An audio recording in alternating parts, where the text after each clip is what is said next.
നിങ്ങൾ അപ്പോൾ നമുക്ക് പൊല്യൂഷൻസിനെ പറ്റിയിട്ടാണ് പഠിച്ചുകൊണ്ടിരിക്കുന്നത്.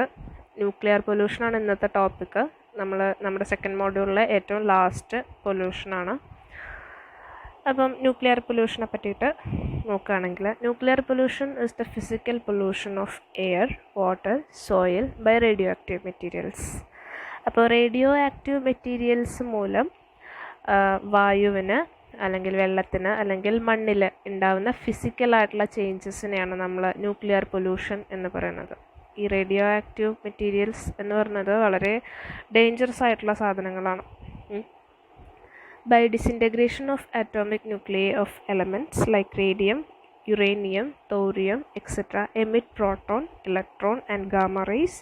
This property is known as radioactivity ആക്ടിവിറ്റി. അപ്പം നിങ്ങൾ ചെറിയ ക്ലാസ്സിലൊക്കെ പഠിച്ചിട്ടുണ്ടാവണം ഫിഷനെയും ഫ്യൂഷനെയൊക്കെ പറ്റിയിട്ട്. ന്യൂക്ലിയർ ഫിഷൻ, ന്യൂക്ലിയർ ഫ്യൂഷൻ അല്ലേ, ചെറിയ ക്ലാസ്സിലൊക്കെ പഠിച്ചിട്ടുണ്ടായിരിക്കാം. അപ്പോൾ അതിനെ പറ്റിയിട്ടൊക്കെയാണ് ഇവിടെ പറയണത്. അത് നമ്മൾ ഇൻഡസ്ട്രീസിൽ ഒരുപാട് യൂസ് ചെയ്യുന്നുണ്ട്, നമ്മൾ വെപ്പൺസായിട്ട് യൂസ് ചെയ്യുന്നുണ്ട് ഈ വാറൊക്കെ നടക്കുന്ന സമയങ്ങളിൽ. അപ്പം റേഡിയോ ആക്ടിവിറ്റി എന്ന് പറഞ്ഞു കഴിഞ്ഞാൽ എന്താണ്? ഈ ന്യൂക്ലിയർ എലമെൻറ്റ്സ് ആയിട്ടുള്ള റേഡിയം, യുറേനിയം, തോറിയത്തു നിന്നൊക്കെ പ്രോട്ടോൺസും ഇലക്ട്രോണും എമിറ്റ് ചെയ്യുക ഡിസിൻറ്റഗ്രേഷൻ നടക്കുന്ന സമയത്ത് എമിറ്റ് ചെയ്ത് വരുമ്പോൾ റേഡിയോ ആക്ടിവിറ്റി സംഭവിക്കണമെന്നാണ് പറയണത്. ഓക്കെ, ഇനി എവിടെ നിന്നൊക്കെയാണ് ന്യൂക്ലിയർ പൊല്യൂഷൻ്റെ സോഴ്സുകൾ ഉണ്ടാവുന്നത്? നമ്മുടെ ഭൂമിയിൽ എങ്ങനെയൊക്കെയാണ് ന്യൂക്ലിയർ വേസ്റ്റസ് ഉണ്ടാവുന്നത് എന്ന് നോക്കിക്കഴിഞ്ഞാൽ 2 ടൈപ്പ് സോഴ്സാണുള്ളത്. ഒന്ന് നാച്ചുറൽ സോഴ്സും, രണ്ടാമത്തത് മാൻമെയ്ഡ് സോഴ്സും. നാച്ചുറൽ സോഴ്സ് എന്ന് പറഞ്ഞു കഴിഞ്ഞാൽ സാധാരണയായിട്ട് എക്സിസ്റ്റ് ചെയ്യുന്ന കാര്യം. ഒന്നാമത്തത് കോസ്മിക് റേസ് ആണ്. Cosmic rays which are fast moving highly energetic radiation reaching the earth from outer space.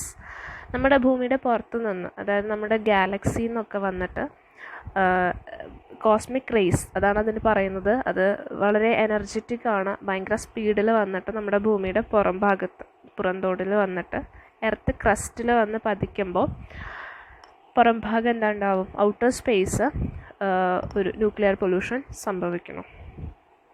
ഇനി വേറെ ഒന്ന് ടെറസ്ട്രിയൽ റേഡിയേഷനാണ്. ടെറസ്ട്രിയൽ റേഡിയേഷൻ എന്ന് പറഞ്ഞു കഴിഞ്ഞാൽ നമ്മുടെ ഭൂമിയുടെ പുറം ഭാഗത്ത് തന്നെ എക്സിസ്റ്റ് ചെയ്യുന്ന സാധനങ്ങൾ, നമ്മൾ പാറയിലോ വെള്ളത്തിലോ ഒക്കെ ഉള്ള ചെറിയ രീതിയിലുള്ള nuclear എലമെൻസിന്. The terrestrial radiation from atomic nucleus of radioactive elements pressure in the rock, soil and water. Okay.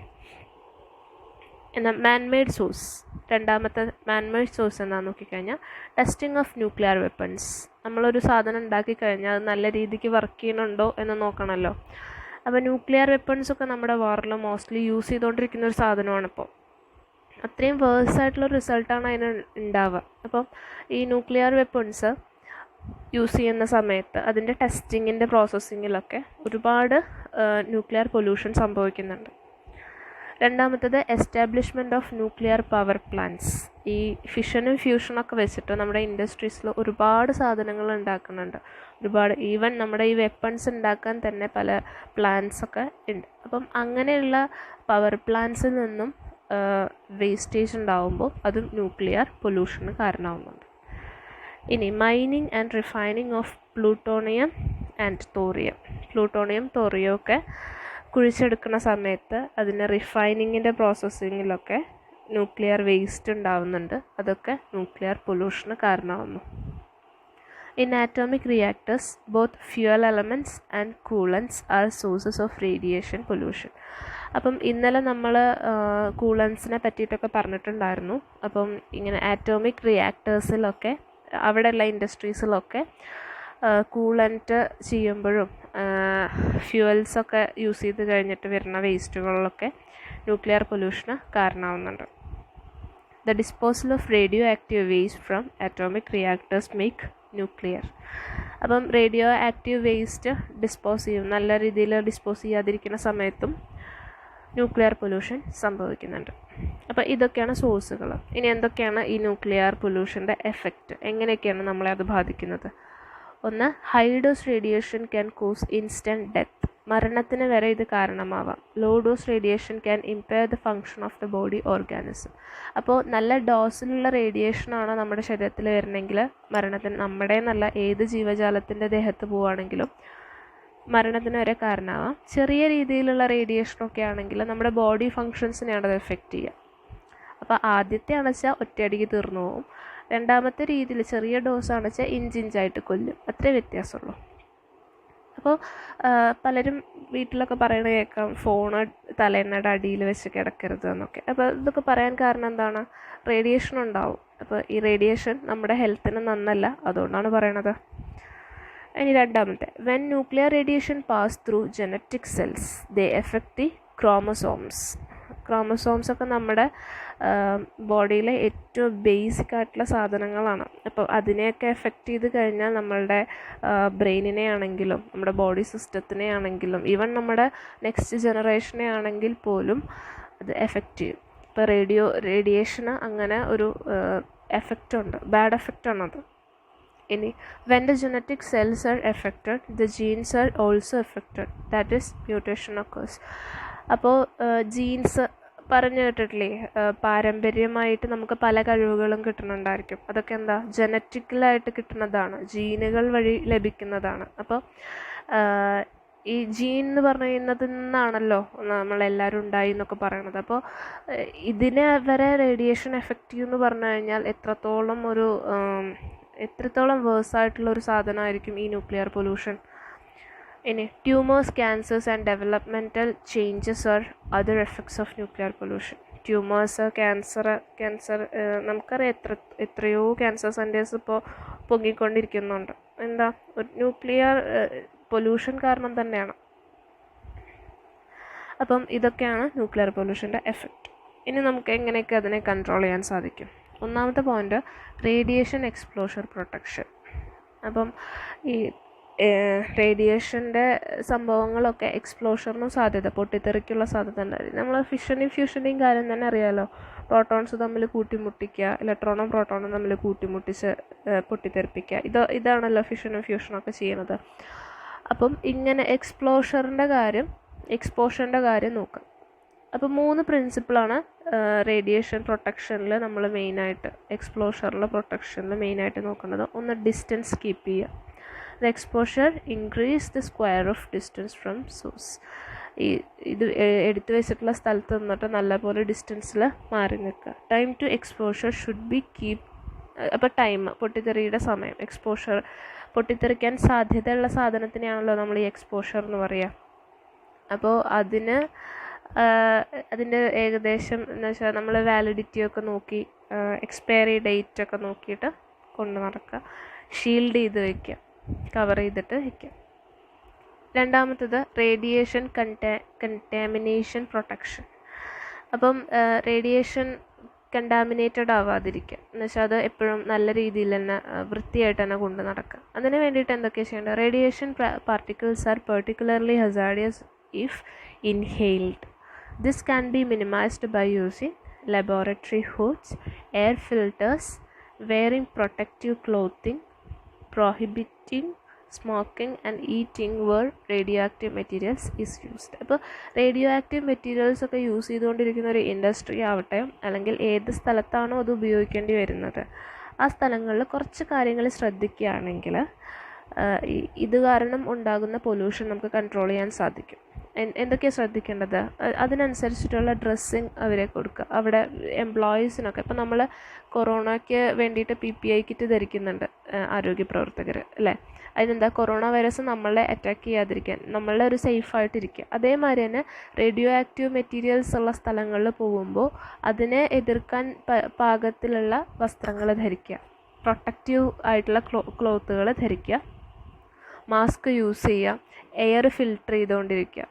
അതായത് ഓക്സിജൻ്റെ അളവ് അതിലേക്ക് കൂടുതലായി കൊടുത്തുകൊണ്ടിരിക്കുക ആ സ്ഥലങ്ങളിലേക്ക്. പിന്നെ ഇത്തരം സ്ഥലങ്ങളിൽ സ്മോക്ക് ചെയ്യുന്നത് പ്രോഹിബിറ്റ് ചെയ്യുക, ഭക്ഷണം അവിടെ ഇരുന്ന് കഴിക്കാതിരിക്കുക. അങ്ങനത്തെ കുറച്ച് കാര്യങ്ങൾ ശ്രദ്ധിക്കുകയാണെങ്കിൽ, ഇപ്പം അങ്ങനെ ചെയ്യുകയാണെങ്കിൽ റേഡിയേഷൻ കണ്ടാമിനേഷൻ ഇല്ലാതിരിക്കും. ഇനി ഏരിയ കൺട്രോൾ ചെയ്യുക. Area which causes exposure to radiation are required to have controlled accessibility and should mark radiation zone. നമ്മൾ നമ്മുടെ റോഡിൻ്റെയൊക്കെ സൈഡിലുള്ള ട്രാൻസ്ഫോമേഴ്സിൻ്റെയൊക്കെ താഴെ ഡേഞ്ചർ എന്ന് പറഞ്ഞിട്ട് 2 കൈ ഒരു തലയോട്ടിയൊക്കെ കണ്ടിട്ടില്ലേ? അതെന്താ? പ്രൊട്ടക്ഷനാണ് അവിടെ. അതിൽ ആവശ്യമില്ലാതെ പോയി തൊടരുത്, കറണ്ട് അടിക്കും എന്നുള്ളൊരു പ്രൊട്ടക്ഷൻ. അതേമാതിരി തന്നെ ഈ റേഡിയോ ആക്റ്റീവ് എലമെൻറ്റ്സ് ഉള്ള സാധനങ്ങളുടെ അടുത്തൊക്കെ ഒരു സോണായിട്ട്, റേഡിയേഷൻ സോണാണ്, അവിടേക്ക് ആർക്കും പ്രവേശനമില്ല എന്ന് തന്നെ എഴുതി വയ്ക്കുക. അപ്പോൾ അങ്ങനെയൊക്കെ നമുക്കിതിനെ കൺട്രോൾ ചെയ്യാൻ സാധിക്കും. ഇനി പിന്നെ ഒരു കാര്യം, കളക്റ്റിംഗ്, സ്റ്റോറേജ് ആൻഡ് ഡിസ്പോസൽ. ഇപ്പോൾ എന്താണെങ്കിലും വേസ്റ്റേജ് ഉണ്ടായിരിക്കും അല്ലേ? ഒരു ഇൻഡസ്ട്രി ആണെങ്കിലും ഈവൻ നമ്മുടെ ഡൊമസ്റ്റിക് ആയിട്ടുള്ള കാര്യങ്ങൾ യൂസ് ചെയ്യുകയാണെങ്കിൽ കൂടെ അതിനൊക്കെ വേസ്റ്റ് ഉണ്ട്. അപ്പം ഈ വേസ്റ്റ് നല്ല രീതിയിൽ ഡിസ്പോസ് ചെയ്യുകയാണെങ്കിലും നമുക്ക് ന്യൂക്ലിയർ പൊല്യൂഷൻ ഒരു വിധം വരെയൊക്കെ കൺട്രോൾ ചെയ്യാൻ സാധിക്കും. എങ്ങനെ? Solid waste of low activity are collected in paper or plastic lined containers and disposed in an approved manner. അപ്പം ഇത് സംസ്കരിക്കുന്നതിന് അല്ലെങ്കിൽ വേസ്റ്റ് ഡിസ്പോസ് ചെയ്യുന്നതിന് ഒരു പ്രത്യേകതരം റൂളും കാര്യങ്ങളൊക്കെ ഉണ്ടാവും. ഡയറക്റ്റ് മണ്ണിൽ കൊണ്ടുപോയിട്ട് കഴിഞ്ഞാൽ വളരെയധികം നാശമായിരിക്കും അതിന് സംഭവിക്കുക. ബാഡ് എഫക്ട്സ് ആയിരിക്കും എല്ലാ അനിമൽസിനും പ്ലാന്റ്സിനും ഒക്കെ ഉണ്ടായിരിക്കുക. അപ്പോൾ അതിന് പ്രത്യേകതരം റൂളും കാര്യങ്ങളൊക്കെ ഉണ്ടായിരിക്കും. അപ്പോൾ അതിനനുസരിച്ചിട്ട് അപ്രൂവ്ഡ് മാനറിൽ സാധനങ്ങൾ ഡിസ്പോസ് ചെയ്യുക, ന്യൂക്ലിയർ വേസ്റ്റ് ഡിസ്പോസ് ചെയ്യുക. ഇനി high level radioactive waste may be collected in special glass containers may be used to store them. അപ്പം ആദ്യത്തെ പറഞ്ഞ കേസ് ചെറിയ തോതിലുള്ള ന്യൂക്ലിയർ എഫക്ട്സ് ഒക്കെ ഉള്ളൂ വെച്ചാൽ അത് യൂസ് ചെയ്യാം എന്നാണ് പറഞ്ഞത്. ഇനി high level radioactive waste ആണെങ്കിൽ നല്ല റേഡിയോ ആക്റ്റീവ് ആയിട്ടുള്ള പുറത്തേക്ക് പോയാൽ തന്നെ ആൾക്കാരെ കാറ്റ് പോകും, അങ്ങനത്തെ കാര്യങ്ങളൊക്കെ ആണെങ്കിൽ അങ്ങനത്തെ സാധനങ്ങൾ പുറത്ത് വിടാതിരിക്കുക, ഡിസ്പോസ് ചെയ്യാതിരിക്കുക. ഒരു ഇതിൽ കണ്ടെയ്നറിൽ സ്റ്റോർ ചെയ്തിട്ട് സേഫായിട്ടുള്ളൊരു സ്ഥലത്ത് സൂക്ഷിച്ച് വയ്ക്കുക. അപ്പം ഇത്രയാണ് ന്യൂക്ലിയർ പൊല്യൂഷനെ പറ്റിയിട്ട് പറയാനുള്ളത്. ഓക്കെ, അപ്പോൾ എന്തൊക്കെയാണ് നമ്മളന്ന് പറഞ്ഞത്? എന്താ ന്യൂക്ലിയർ വേസ്റ്റ് എന്ന് പറഞ്ഞു. 2 ടൈപ്പ് സോഴ്സാണുള്ളത്. ഒന്ന് നാച്ചുറൽ സോഴ്സും രണ്ടാമത്തേത് മാൻമെയ്ഡ് സോഴ്സും. നാച്ചുറൽ സോഴ്സ് കോസ്മിക് റേസും ടെറസ്ട്രിയൽ റേസുമാണ്. മാൻമെയ്ഡ് സോഴ്സ് ആകുമ്പോൾ ഈ ന്യൂക്ലിയർ വേസ്റ്റസ് ഒക്കെ സംഭവിക്കുന്നത്. ഇനി എഫക്റ്റ് ഓഫ് ന്യൂക്ലിയർ പൊല്യൂഷൻ, അത് എന്തൊക്കെയാണെന്ന് വെച്ച് കഴിഞ്ഞാൽ എങ്ങനെയൊക്കെയാണ് നമ്മളത് എഫക്റ്റ് ചെയ്യണമെന്ന് നോക്കി. പിന്നെ ന്യൂക്ലിയർ പൊല്യൂഷനെ എങ്ങനെയൊക്കെ കൺട്രോൾ ചെയ്യാം. 3 പ്രിൻസിപ്പിൾ: ഡിസ്റ്റൻസ്, ടൈം, ഷീൽഡിങ്. പിന്നെ പ്രൊട്ടക്ഷൻ, കണ്ടാമിനേഷൻ പ്രൊട്ടക്ഷൻ ചെയ്യുക. പിന്നെ ഏരിയ കൺട്രോൾ ചെയ്ത് യൂസ് ചെയ്യുക. ഡിസ്പോസലിൻ്റെ സമയത്ത് അപ്രൂവ്ഡ് മാനറിൽ ഡിസ്പോസ് ചെയ്യുക. പുറത്ത് പോയാൽ മോശമാണെന്ന് തോന്നുന്ന അത്രയും ഹൈലി എഫക്റ്റീവായിട്ടുള്ള റേഡിയോ ആക്റ്റീവ് വേസ്റ്റ് ഒക്കെ ആണെങ്കിൽ പുറത്ത് വിടാതെ സേഫായിട്ട് സ്റ്റോർ ചെയ്ത് വയ്ക്കും. ഓക്കെ.